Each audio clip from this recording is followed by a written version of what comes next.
A migration stained with blood, a silver storm in the heart of the ocean. The predators awaken after the long slumber of a deadly winter. Salmon swim upstream through red waters. Herring create the first silver waves.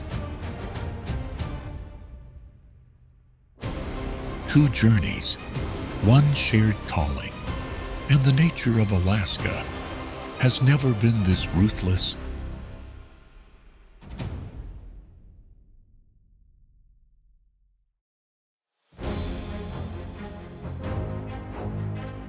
Alaska, a wild land spanning over 1.7 million square kilometers, larger than the entire nation of Iran, yet home to fewer than 1 million people. The rest belongs to forests, mountains, rivers, and creatures that live by the laws of nature. More than 3,000 rivers, along with thousands of small streams, intertwine like a massive network of veins flowing from Alaska's high mountains down to the Pacific Ocean, forming one of the greatest freshwater systems on Earth. There, grizzly bears wander along the stream banks, not drawn by noise, but by the slightest movement beneath the surface. Bald eagles, wings spanning over 2 meters, wait patiently from high branches. Under the canopy, taiga wolves move as if they are part of the forest, while otters slip between the rocks, nibbling on life in the gentlest way.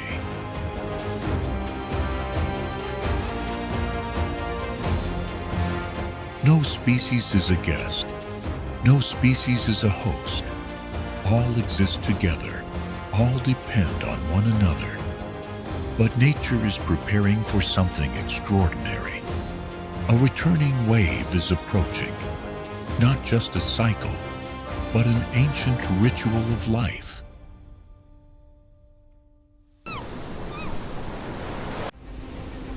Off the Pacific coast, millions of creatures begin to turn back, not to seek shelter, but to return to where life began. Salmon, after years drifting in the cold sea, suddenly hear a quiet call from within. No maps, no directions, only an instinct awakening, stirring a magnetic compass and a memory of scent. From Canada, Russia, Japan, they all head northward, to Alaska, where it all once began.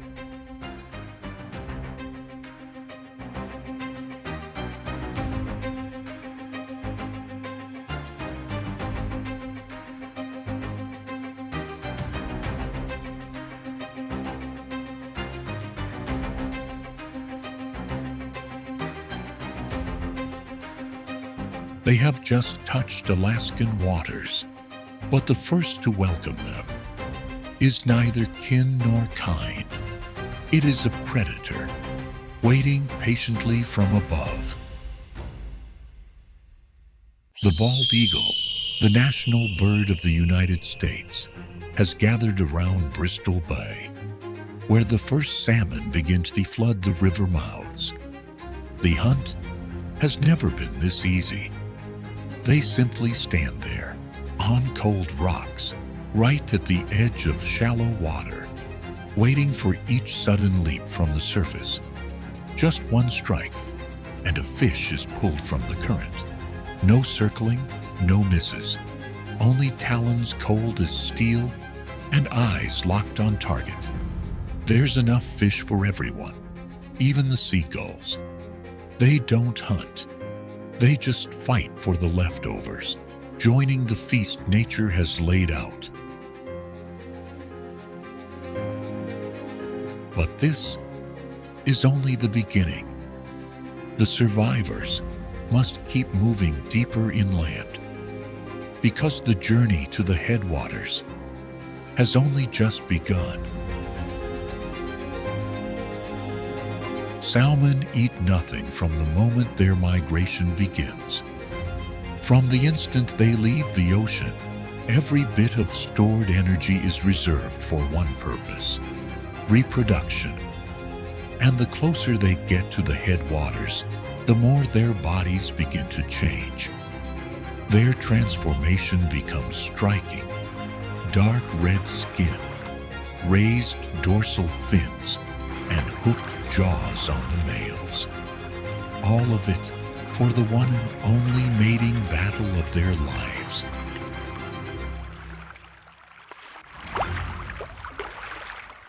The deeper inland they go, the stronger the current becomes. And at the narrow waterfalls of the Kvichak River, an astonishing sight awaits the salmon. Though they are solitary by nature, dozens, even hundreds, of grizzly bears from all across Alaska gather here each year. They don't form a pack, but they stand like an army guarding the riverbanks. The largest and strongest bears claim the prime spots on high rocky ledges, right where the salmon are forced to leap to clear the falls. They simply wait and strike once, and the meal is theirs. Smaller, weaker bears wander downstream, where the river is wider, but the salmon are more scattered. They chase, walk, and sometimes settle for whatever scraps remain. Not all are content with their place.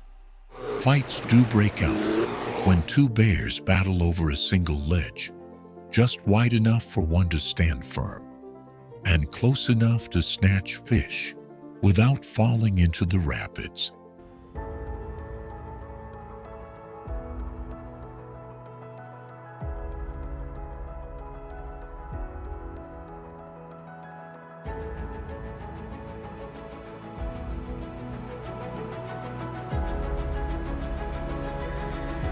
Salmon are the primary lifeline for bears before hibernation.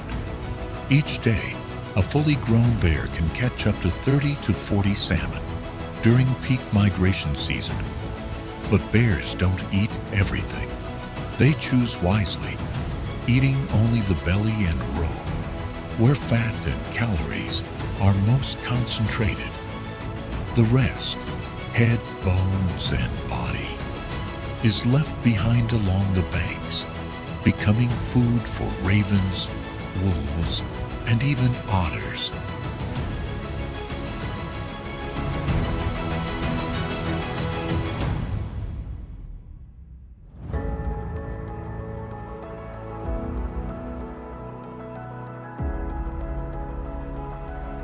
After days and nights of climbing waterfalls, exhausted with every beat of their tails, the salmon finally reach what is considered the final stop before their destination, Lake Iliamna.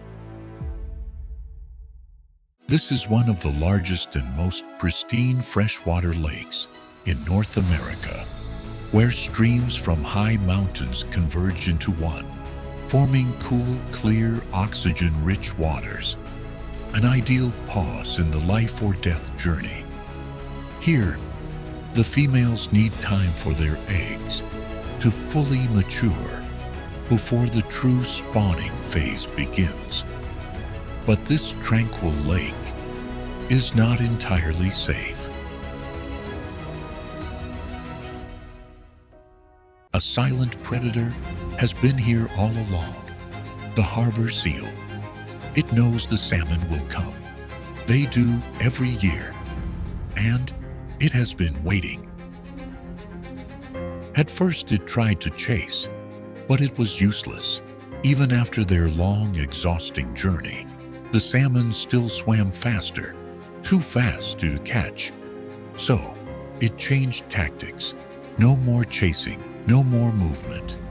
It simply lay still, pressed against the cold rocks at the bottom of the lake.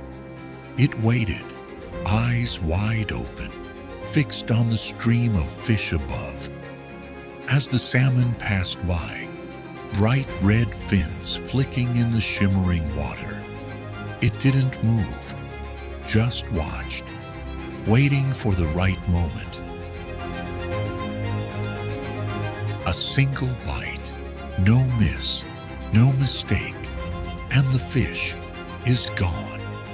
No blood, no sound, just a silent end. The school above keep us swimming, unaware that death had just passed beneath them.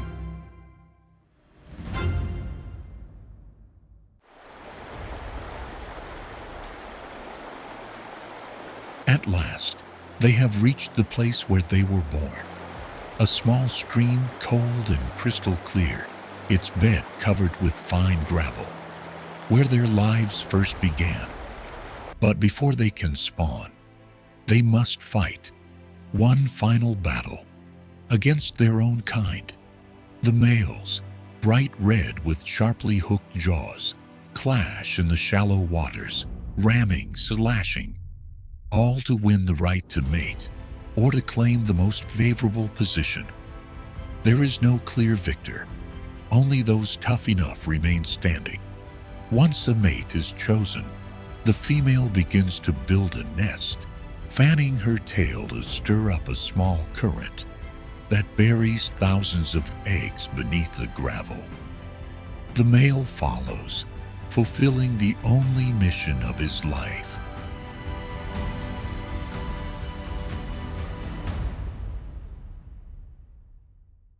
And then it all comes to a close.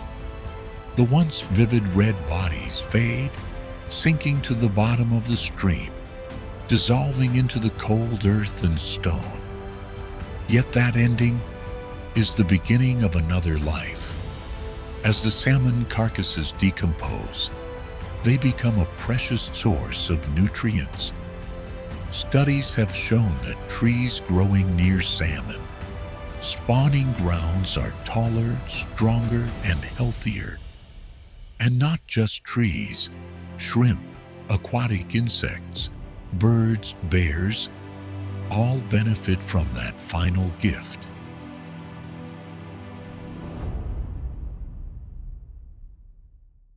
As the last salmon lie still in the cold stream bed, it may seem like life here has come to a halt. But Alaska's wilderness never sleeps for long, because in this land, every journey is merely the beginning of another. And more than 3,000 kilometers to the south, another migration is erupting, no less grand, no less fierce. Pacific herring, a small fish, yet the foundation of the entire food chain in these frigid seas, is entering Alaska's shallow waters, bringing with it a spawning season that can turn the ocean's color.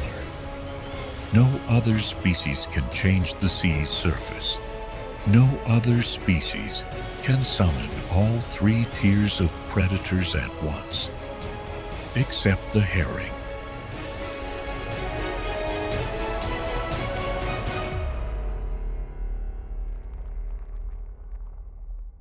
Just like with the salmon, as soon as the herring begin moving into Alaska's coastal shallows, familiar eyes appear once again. The bald eagles, the same raptors that once silenced the skies over Bristol Bay, now quietly gather once more. Some don't even need to fly. No need to strike. They simply stand there, among tide flats covered in wet seaweed, like hunting statues carved from stone. All they need is the right moment, and the meal is theirs. Farther out, the stellar sea lions are far less patient. With empty stomachs after the long cold season, they dive, twist, and growl underwater, whipping up a violent vortex around the herring. Each thrash sends a shockwave through the water. The herring panic, and panic is the most dangerous thing for a species that swims in schools.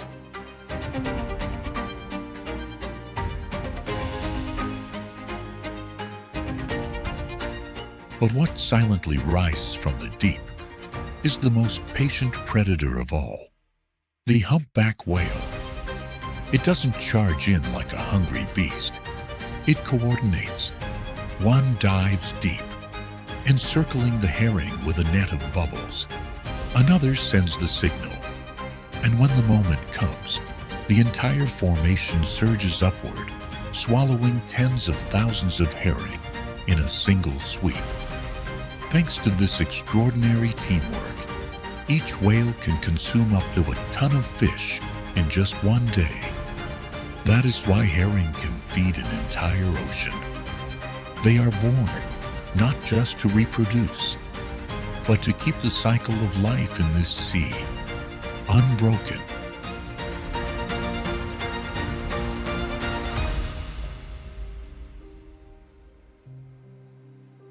At last, after all the chaos stirred by predators, the herring have made it through. Not all of them, but enough to sustain life. And now, they have reached their destination, the shallow coastal waters. Quiet, pristine. Below lies a bed of soft seagrass, ready to receive the first eggs of the spawning season. The females break away from the school, silently gliding into the grass at the seafloor, gently laying their eggs onto every blade, every stone. Moments later, the males follow, releasing milky clouds of sperm, completing the ancient ritual of oceanic life. In the wild, salmon and herring have learned how to face bears, eagles, and whales. They know how to evade, how to scatter to survive. But there is one predator that no instinct can outsmart. Humans. No stalking, no waiting, just massive fishing vessels, nets stretching for kilometers, and a harvest with no mercy. No matter how patient the eagle, no matter how powerful the whale, none can match the speed and scale of humans. The question isn't, should we fish? The real question is, what will be left if every school is caught before it has a chance to spawn? They don't know who their parents are, nor will they ever see their offspring born. And yet, they return, not for themselves, but for the life that comes after. One species swims upstream, only to die. Another spawns amid predators. Both are small, yet they form the foundation of life in the north. They ask for nothing. They need no gratitude. They leave behind eggs and the fertility of an entire ecosystem. When we see eagles soaring, bears crossing streams, whales breaching waves, it's because these tiny beings dare to return, not for safety, but at the right time, the right place, and the right instinct. Sometimes the greatest strength is not in power, but in unwavering persistence. But in that is how nature endures. Thank you for watching until the end of this journey. If you believe this video was worth it, leave a like or subscribe so you won't miss the next adventure. Goodbye, and see you next time.